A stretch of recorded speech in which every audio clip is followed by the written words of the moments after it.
सराव संच 25 इयत्ता 6वी गणित लसावी काढणे. आज आपण लसावी कसा काढायचा हे शिकणार आहोत. तर लसावीचा अर्थ होतो लघुत्तम सामायिक विभाज्य. त्यासाठी आपण एक उदाहरण घेऊया. रेहना आणि आयना नावाच्या दोन मुली आहेत आणि त्यांना फुलांचे गजरे करायचे आहे, पण त्यांच्या टोपलीतल्या फुलांची संख्या समान असणार आहे. पण रेहानाला 6 फुले असलेला एक गजरा करायचा आहे आणि ॲनाला 8 फुले असलेले गजरे करायचे. म्हणजे 6 फुले असणारे अनेक गजरे होऊ शकतील आणि 8 फुले असणारे अनेक गजरे होऊ शकतील ॲनाचे. तर मग टोपलीत कमीत कमी, दोघींच्या टोपलीत कमीत कमी किती फुलं पाहिजे? दोघींच्या टोपलीत फुलांची संख्या सारखी पाहिजे. तर मग कमीत कमी दोघींच्या टोपलीत फुलं किती पाहिजे हे आपल्याला शोधायचं आहे. तर बघा, 6 फुले असलेले गजरे म्हणजेच काय की 6च्या पटीतल्या संख्या आपण इथे लिहिणार आहे. 6ने विभाज्य म्हणजे 6च्या पटीतल्या. मग 6च्या पटीतली पहिली संख्या कोणती आहे? 6 स्वतः. त्यानंतर 12 म्हणजे 6चा पाढा जो असतो तोच आपण इथे लिहितोय. 24, 30, 36, 42, 48, त्यानंतर 54 आणि 60. ही यादी अजून पुढे वाढू शकते.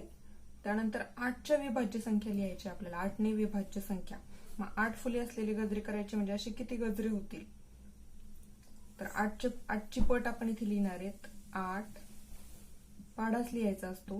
विभाज्य संख्या लिहितात म्हणजेच काय की पाढाच लिहायचा असतो.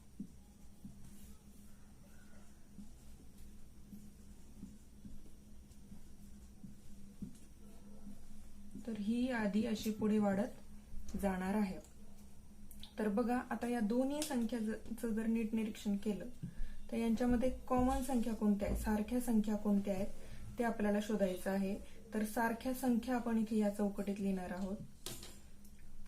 तर बघा, 6, 12, 18, 24. डायरेक्टली आपल्याला सगळ्यात लहान कॉमन संख्या कोणती मिळाली, सारखी संख्या कोणती मिळाली, सामायिक विभाज्य कोणता मिळाला? 24. आणि त्यानंतर 48. हे विभाज्य पुढे जर आपण यादी आणखी वाढवली तर अनेक विभाज्य आपल्याला इथे मिळणार आहेत. पण यातला आपल्याला फक्त लहान विभाज्य जो आहे तोच लसावी काढण्यासाठी लागतो, म्हणून आपण पुढे लिहिलेलं नाहीये. तर लसावी म्हणजे काय? लघुत्तम सामायिक विभाज्य. लघुत्तमचा अर्थ होतो लहानात लहान. बघा, या दोन्ही विभाज्यांमध्ये जे सामायिक विभाज्य आले त्यातला लहानात लहान विभाज्य काय आला?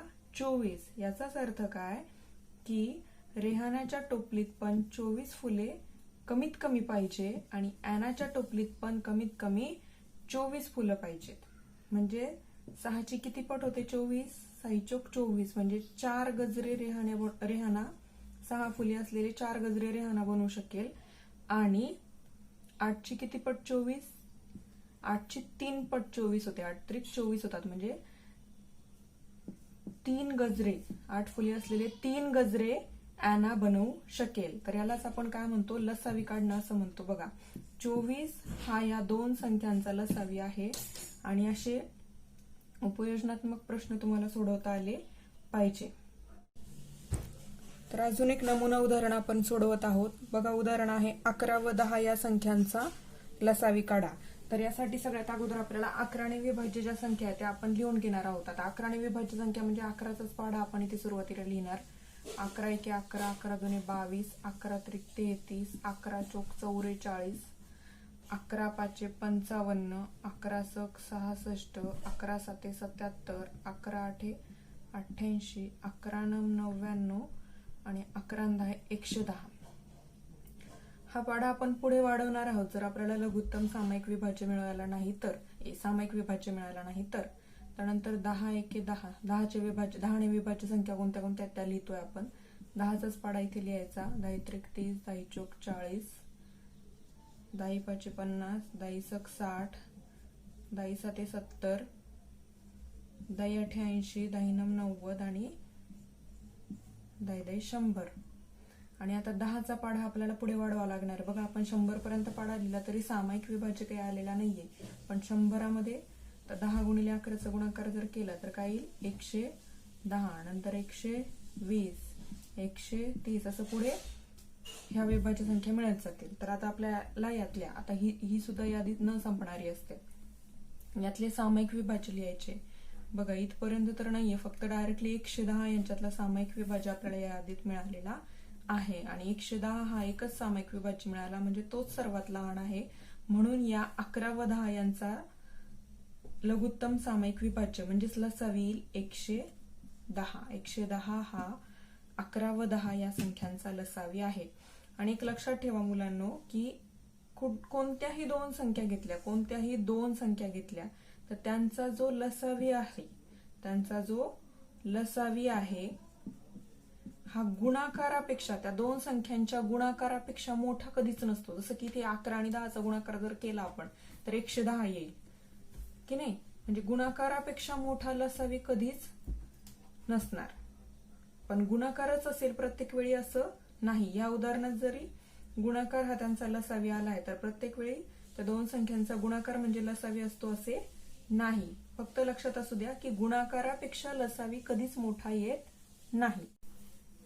बघा पुढे एक उदाहरण दिलेलं आहे तुमच्या पुस्तकात की 3 मुलं एका घरात, हे आई वडील आणि हे 3 मुलं आहेत. हा आहे प्रवीण, ही आहे बागेश्री आणि हा आहे यश. तर प्रवीण हा सैन्यात अधिकारी आहे, बागेश्री दुसऱ्या गावी वैद्यकीय महाविद्यालयामध्ये शिकते आणि यश हा जवळच्या गावी हायस्कूलच्या वसतिगृहात म्हणजे हॉस्टेलमध्ये आहे. तर प्रवीण सैन्यात अधिकारी येतो तर त्याला दर 120 दिवसांनी घरी येता येतं. किती दिवसांनी घरी येता येतं? 120 दिवसांनी घरी येता येतं. बागेश्रीला दर 45 दिवसांनी घरी येता येतं आणि यशला दर 30 दिवसांनी घरी येता येतं. तर असं म्हटलंय की सगळेजण 15 जून 2016ला एकाच वेळी घरातून बाहेर पडले. कधी पडले बघा? 15 जून 2016ला एकाच वेळी तिघेही बाहेर पडले. म्हणजेच काय की 15 जून नंतर 120 दिवसांनी हा येऊ शकेल, 45 दिवसांनी ही येऊ शकेल आणि 30 दिवसांनी हा येऊ शकेल. तर त्यावेळी आई बाबा म्हणाले असं कधी होईल की सगळे एकत्र घरी याल, त्या दिवशी आपण सण साजरा करू. आईने यशला विचारले तो दिवस कोणता असेल? तर बघा मुलांनो, म्हणजे आपल्याला काय करायचं इथे अशीच उदाहरणं, जसं स्कॉलरशिपच्या परीक्षांमध्ये सुद्धा अशाच पद्धतीची उदाहरणं विचारलेली असतात. तर यावेळी तुम्हाला लक्षात आलं पाहिजे की इथे तुम्हाला काय काढायचं आहे, लसावी काढायचा आहे. तर बघा यशने पटकन उत्तर दिलंय, जितक्या दिवसांनी आम्ही एकाच वेळी घरी येणार ती संख्या 30, 45 व 120 यांनी विभाज्य हवी, म्हणजे पुढच्या वर्षी 10 जूनला आम्ही एकत्र येऊ. म्हणजे त्याने त्या तारीखही सांगितलीये. मग 30, 45 आणि 120चा लसावी काय? आणि तेवढ्या दिवसांनी 15 जूनच्या पुढे तितके दिवस त्याने मोजले आणि बरोबर 10 जून हा दिवस त्यावेळी येतोय आणि त्यावेळी तेव्हा आपला सण असेल असं यशने म्हटलंय. तर यशने हे उत्तर कसं काढलं असेल ते आपण आता बघणार आहोत. 20 ने विभाज्य ज्या संख्या आहेत त्या आपण इथे लिहिणार अगोदर, त्यानंतर 45 ने विभाज्य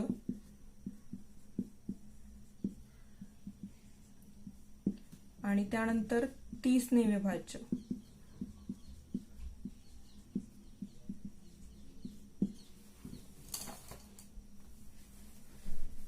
तर बघा 120 ने विभाज्य कोणत्या संख्या आहेत? 120चा पाढाच आपल्याला इथे तयार करायचा आहे. 120 नंतर 240 नंतर 360 480. 12चा पाढा येत असेल तर 120चा पाढा लिहिणं अत्यंत सोपं आहे. नंतर 600 720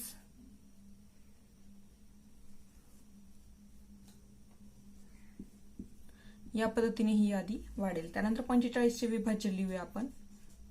45चा पण असाच पद्धतीने पाढा तयार करायचा. 45 90 135 त्यानंतर 135 आणि 45 किती होतात? 180. त्यानंतर 225 नंतर 270 नंतर 315 आणि 360, त्यानंतर 405 याप्रमाणे 45चे विभाज्य येतील, 45ने विभाज्य असणाऱ्या संख्या येतील. त्यानंतर 30ने विभाज्य, 30चा पाढा येतो तुम्हाला. 30, 60, 90, 120, 150, 180, 210, 240, त्यानंतर 270, 300. बघा 300 पर्यंत लिहिलाय पाढा, पण तरी पण कॉमन सामायिक विभाज्य दिसत नाहीये, म्हणून आपण पुढे परत पाढा वाढवणार. 330, 360, 390 याप्रमाणे ही यादी येईल. तर आता आपण यातले सामायिक विभाज्य लिहूया. काय लिहायचे आपल्याला? सामायिक विभाज्य. तर बघा सामायिक विभाज्य शोधूया आपण. तर नीट निरीक्षण जर केलं तर 120 नाही, 120 या दोघांमध्ये आहे पण याच्यात नाहीये. 240 या दोघांमध्ये आहे पण यात नाहीये. 360 आहे का बघा सगळ्यामध्ये? 360, 360, 360 म्हणजे या तिन्ही संख्यांमधला सामायिक विभाज्य आलाय 360. त्यानंतर अजून पुढे जर यादी वाढवली असती तर अजून विभाज्य आपल्याला आले असते, पण आपल्याला फक्त एक मिळाला तरी आपल्याला लसावी काढता येतो. म्हणून या तिन्ही संख्यांचा लसावी काय येईल? 360. आणि यशने उत्तर सांगितलं होतं की ते 10 जूनला 10 जून 2016ला एकत्र येतील. 10 जून 2016ला. आणि ते कधी निघाले? 10 जून 2017ला एकत्र भेटतील. 15 जून 2016ला ते घराच्या बाहेर पडलेले तिघेही. आणि असं कधी होईल? 360 दिवसांनी होईल. बघा मुलांना एका वर्षामध्ये 365 दिवस असतात. एका वर्षामध्ये किती दिवस असतात? 365 दिवस असतात. आणि 365 दिवसांमधले 360 दिवसांनी ते भेटणार आहेत. 360 दिवसांनी म्हणजेच 15 जूनच्या 5 दिवस अगोदर. 365 मधून 360 गेले किती? 5 दिवस उरतात. म्हणजे 15 जूनच्या 5 दिवस अगोदर म्हणजेच 10 जून 2017ला ते तिघेही एकत्र भेटतील. तर शिष्यवृत्ती परीक्षेमध्ये अशाच पद्धतीचे प्रश्न तुम्हाला विचारलेले असतात. त्यामुळे इथे नेमकं काय करायचंय? लसावी काढावा लागेल का? हा विचार तुम्हाला करणं आवश्यक आहे. तर आता आपण सराव संच 25 मधला प्रश्न पहिला बघूया. प्रश्न पहिला आहे, खालील संख्यांचा लसावी काढा. त्यातलं आपण डायरेक्टली चौथं उदाहरण घेतोय, कारण पहिलं, दुसरं, तिसरं उदाहरण अत्यंत सोपं आहे आणि ते तुम्ही करू शकाल. हे पण करू शकाल, पण तरीही आपण एक उदाहरण घेऊया. तर 15ने विभाज्य संख्या कोणत्या त्या लिहिणार आहोत आपण अगोदर. 15ने विभाज्य म्हणजेच 15चा पाढा इथे लिहायचा. 15 दुने 30, 15 त्रिक 45, 15 चौक 60, 15 पाचे 75, 15 सक 90, त्यानंतर 105, 120, 135, 150, 165, 180, 195, 210. बघा याप्रमाणे हे विभाज्य आपण अनेक विभाज्य लिहू शकतो. बघा पाढाच पूर्ण लिहायचा असं नाही, पाढाच्या पुढेही थोडे विभाज्य लिहायचे म्हणजे आपल्याला पुढच्या संख्येत सामायिक विभाज्य मिळतात. नाहीतर फक्त पाढ्यापर्यंत जर लिहिलं तुम्ही तर तुम्हाला मग सामायिक विभाज्य मिळणार नाही. तर पुढची संख्या आहे 20. 20चे विभाज्य लिहूया आपण. 20ने विभाज्य संख्या कोणत्या आहेत त्या? 20, 40, 60, 80, 100, 120, 140, 160, 180, 200, 220, 240, 260 याप्रमाणे अनेक विभाज्य संख्या मिळतील आपल्याला. तर यातले आपण आता सामायिक विभाज्य शोधूया. बघा 30 आहे का इकडे? नाही. 60 आहे. 60 ही विभाज्य आहे दोघांची, ती आपण इथे लिहिणार. त्यानंतर अजून कोणती आहे सामायिक विभाज्य? 80, 100 नाही, 120. 120 ही विभाज्य संख्या आहे दोघांची पण. नंतर 140, 150, 180. त्यानंतर नाहीये. तर बघा, 3 सामायिक विभाज्य मिळाले आहेत आणि यातला जो सर्वात लहान असतो, सर्वात लहान जी विभाज्य संख्या असते तिलाच आपण लसावी असं म्हणतो किंवा लघुत्तम साधारण विभाज्य असं म्हणतो. तर म्हणून 15 आणि 20 या दोन संख्यांचा लसावी येतो 60. तर अशा पद्धतीने हे उदाहरण सोडवायचं आहे आणि या प्रश्न पहिल्यातले 5ही उदाहरणं याच पद्धतीने सोडवायचे आहे. यातलं फक्त 4थं उदाहरण आपण सोडवलंय. यानंतर आपण आता शाब्दिक उदाहरणं सोडवणार आहोत.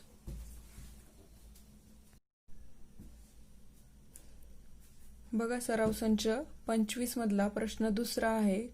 कवायतीसाठी पटांगणावरील मुलांच्या प्रत्येक रांगेत 20 मुले किंवा प्रत्येक रांगेत 25 मुले राहतील अशा रांगा केल्यास रांगा पूर्ण होतात व एकही मुलगा शिल्लक राहत नाही.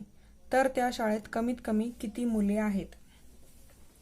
बघा, कवायतीसाठी ग्राउंडवर मुलांच्या रांगा करायच्या आहेत आणि मग एका रांगेत एकतर 20 मुलं पाहिजे किंवा एकतर 25 मुलं पाहिजे. अशा जर रांगा केल्या तरच रांगा पूर्ण होतात आणि एकही मुलगा शिल्लक राहत नाही. तर याचा अर्थ काय की कमीत कमी आपल्याला किती मुलं एका रांगेत ते आपल्याला शोधायचं आहेत. तर बघा, कमीत कमी हा शब्द, जसं मसावीमध्ये जास्तीत जास्त असा शब्द यायचा, तसा लसावीमध्ये लसावी काढायचा आहे. ही ओळखण्याची खूण म्हणजे कमीत कमी. कमीत कमी हा लघुत्तमला समानार्थी असा शब्द आहे. तर इथे आपण काय करणार आता बघा, 20 ने विभाज्य ज्या संख्या आहेत त्या आपण अगोदर लिहिणार आहोत आणि त्यानंतर आपण 25 ने विभाज्य असणाऱ्या संख्या लिहिणार आहोत. तर बघा, 20 ने विभाज्य कोणकोणत्या संख्या आहेत? तर 20चा पाढाच आपण इथे लिहिणार. 20, 40, 60, 80, 100 याप्रमाणे ही यादी पुढे वाढत जाईल. त्यानंतर आता आपण 25 ने विभाज्य संख्या लिहिणार आहोत.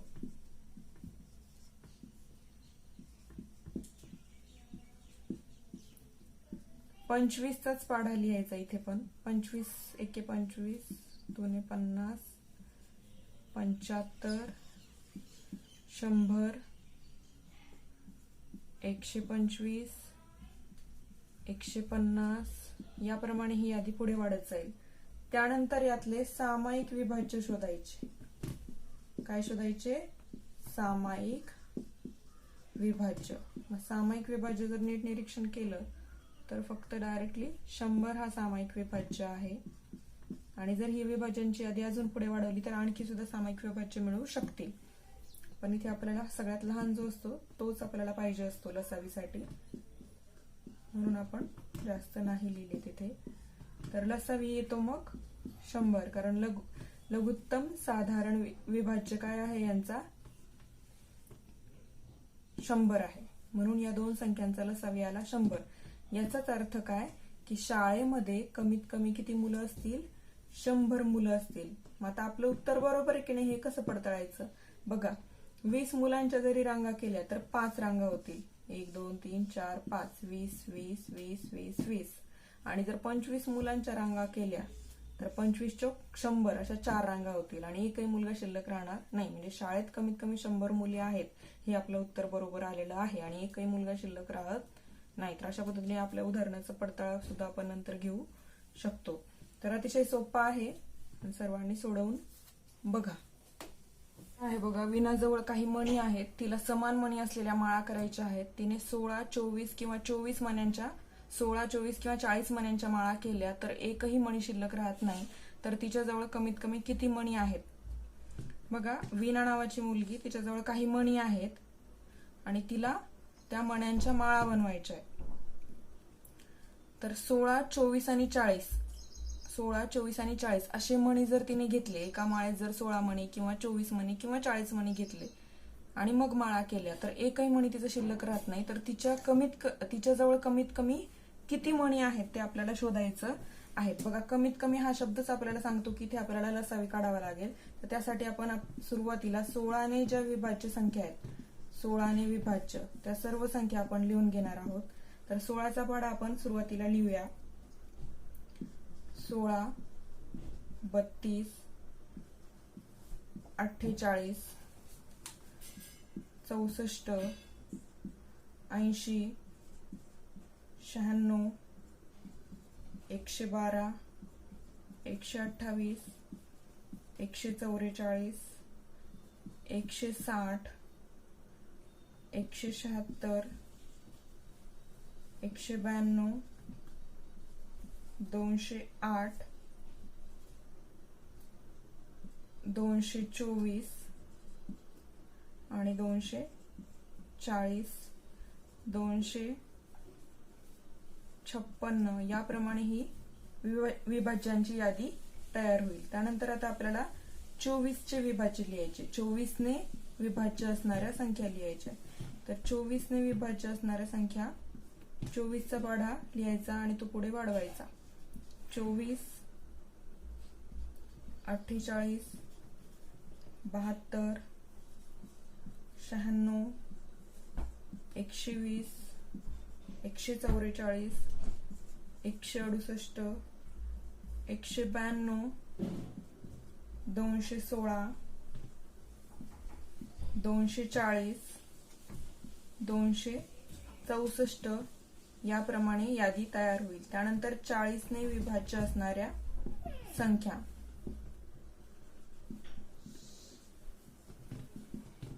40, 80, 120, 160, 200, 240, 280, 320 याप्रमाणे यादी तयार होईल. आणि आता या सर्व विभाज्यांमधले सामायिक विभाज्य आपण लिहिणार आहोत. काय लिहिणार आहोत? सामायिक विभाज्य. तर बघा, 16 नाहीये, 32 नाही, 48 या दोघांमध्येच आहे. तर असं सामायिक विभाज्य जर शोधत गेलो आपण तर डायरेक्टली 240, बघा इथे 240, 240 आणि 240 हा 240 दोघांमधला सामायिक विभाज्य आहे. आणि 240 नंतरही यात संख्या नाहीये आणि 240च्या अगोदरही कुठली नाही. म्हणजे सर्वात लहान सामायिक विभाज्य जो आहे 16, 24 आणि 40चा, तर तो आहे 240. म्हणून लसावी येणार 240. लघुत्तम साधारण विभाज्य किंवा लघुत्तम सामायिक विभाज्य येणार 240. याचाच अर्थ काय की विनाजवळ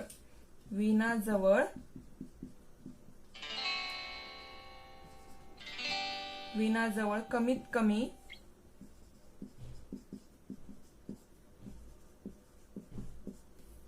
240 मणी आहेत.